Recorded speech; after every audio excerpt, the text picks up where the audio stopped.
लड़ाई अब केमिकल तक आई। अब आप सोच रहे होंगे कि ये गोले बारूद जो अचानक से बरस रहे थे गजा पर और हमास इजराइल पर बरसा रहा था, अब केमिकल पर कैसे आई। तो जी हाँ दोस्तों, आप बिल्कुल सही सुन रहे हैं, क्योंकि अब ये लड़ाई जो है हथियारों के साथ साथ केमिकल वॉर की भी आ गई है। क्योंकि खबरों की अगर बात करें तो हमास के पास एक ऐसा केमिकल वेपन हाथ लग गया है जिसको लेकर कहा जा रहा है कि वो किस तरीके से इजराइल पर अटैक कर सकता है। मैं आपको वो आर्टिकल भी दिखाऊंगी कि वो आर्टिकल के जरिए कैसे दावा किया जा रहा है कि हमास जो है वो और ज्यादा शक्तिशाली बनता हुआ नजर आ रहा है। हालांकि हमास की तरफ से ताबड़तोड़ रॉकेट्स बरपाए जा रहे हैं, ताबड़तोड़ फायरिंग हो रही है इजराइल को सबक सिखाने के लिए। इजराइल भी हमास को सबक सिखा रहा है। इजराइल की तरफ से भी गाजा को बर्बाद करने की पूरी कस्में जो है वो खा ली गई है कि गाजा पट्टी को पूरी तरीके से बर्बाद कर दिया जाएगा। इनफैक्ट वेस्ट बैंक की भी हालत अब सही नहीं है। वेस्ट बैंक को भी तबाही की तरफ जो है धकेला जा रहा है। उधर भी मिसाइल्स गिर रहे हैं, उधर भी रॉकेट्स गिर रहे हैं। लेकिन अब हमास को लेकर जो खबर सामने आई है वो बेहद चौंका देने वाली है, क्योंकि जो केमिकल और जो एक्सक्लूसिव हथियार इजराइल के पास था उससे कई गुना घातक हथियार हमास के पास पहुंच चुका है। क्योंकि हमास अब केमिकल वॉर के जरिए ये वॉर जीतने की कोशिश में लगा हुआ है। इंडिया टीवी की रिपोर्ट्स के मुताबिक अगर मैं बात करूं दोस्तों, तो हमास के पास केमिकल वॉर का जो हथियार है वो सामने आ गया है। सबसे पहले मैं आपको हेडलाइन दिखाना चाहूंगी कि इंडिया टीवी लिखता क्या है और इस खबर को वो किस तरीके से प्रेजेंट करता है। क्योंकि आप इस खबर को प्रेजेंट करने का तरीका देखिए और समझिए कि किस तरीके से हमास की जो ताकत है वो हर बढ़ते दिन के साथ बढ़ रही है। तो मैं आपको वो स्क्रीनशॉट दिखाना चाहूंगी कि वो स्क्रीनशॉट देखिए और इस टाइटल पर, हेडलाइन पर ध्यान दीजिए। इंडिया टीवी दोस्तों लिखता है कि हमास के हाथ लगे केमिकल हथियार, यानी कि हमास के पास केमिकल हथियार जो है वो हाथ लग गया है। इजराइल ने बड़ा दावा कर दिया है। यह और कोई नहीं बल्कि इजराइल की तरफ से दावा किया जा रहा है कि हमास के पास केमिकल हथियार आ चुका है। और जाने कितने खतरनाक होते हैं ये वेपन्स, इसके बारे में जानकारी भी दी जा रही है कि ये वेपन्स जो है वो कितना खतरनाक है। अब तक तो गोले बारूद से लोग लड़ाई लड़ रहे थे और हमने भी सुना था, आपने भी जाना होगा कि कैसे जो लड़ाइयां होती थी, जो युद्ध होते थे वो गोले बारूद और तलवार त्रिशूल के बिना पर होते थे।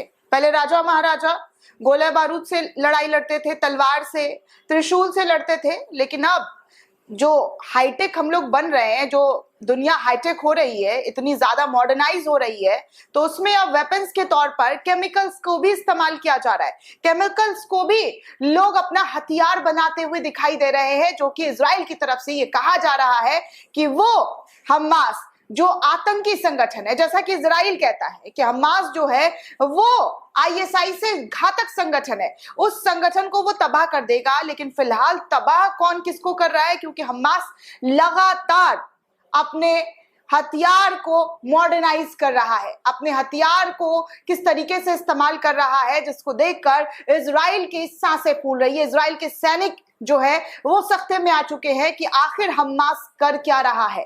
पहले तो इजराइल की सुरक्षा, इजराइल की सिक्योरिटी को भेज दिया और अब केमिकल वॉर की तैयारी में लगा हुआ है। तो मैं आपको कुछ आर्टिकल के जरिए समझाना चाहूंगी कि इस आर्टिकल में क्या कुछ लिखा हुआ है और इस वेपन से क्या कुछ खतरे जो है वो मंडरा सकते हैं इजराइल पर। हालांकि इजराइल पर यह आरोप लगा है कि उसने फास्फोरस गैस का इस्तेमाल किया है, जिससे लोगों का दम घुटकर जो है वो जान चली जाती है, लोगों के स्किन्स जो है वो खराब हो जाते हैं और फिर वो तड़प तड़प कर मर जाते हैं। ऐसा हमास की तरफ से ये आरोप लगाया गया है कि पूरी दुनिया में इस गैस को बंद कर दिया गया है, लेकिन इजराइल इस गैस का इस्तेमाल धड़ल्ले से कर रहा है। और कहीं ना कहीं इसी वजह से इजराइल जो है ये वेपन जो है केमिकल वेपन जो है वो इस्तेमाल कर रहा है, क्योंकि इजराइल अपने अंजाम को, जी हाँ, अपने अंजाम को जिस तरीके से आगे बढ़ा रहा है, जिस तरीके से अपने हथियार को आगे लेकर जा रहा है, उसको लेकर कहीं ना कहीं इजराइल को भी अब ये लगना लगा है कि जब घी सीधी उंगली से ना निकले तो टेढ़ी करनी पड़ती है। और कहीं ना कहीं ये केमिकल जो है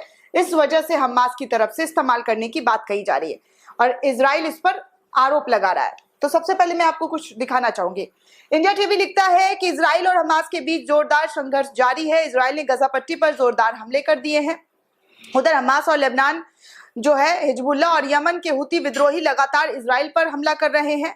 यानी कि चार संगठन मिलकर इजराइल पर हमला कर रहे हैं। हमास, लेबनान और यमन, हिजबुल्लाह, ये 4 संगठन जो है ये सब मिलकर एक साथ इजराइल पर अटैक कर रहा है। इसी बीच इजराइल ने एक सनसनीखेज दावा किया है कि हमास के जिन लोगों के पास, जिन लड़ाकों के पास 7 अक्टूबर को म्यूजिकल फेस्टिवल पर हमला किया गया था, उन्हें केमिकल हथियार बनाने के निर्देश दिए गए थे।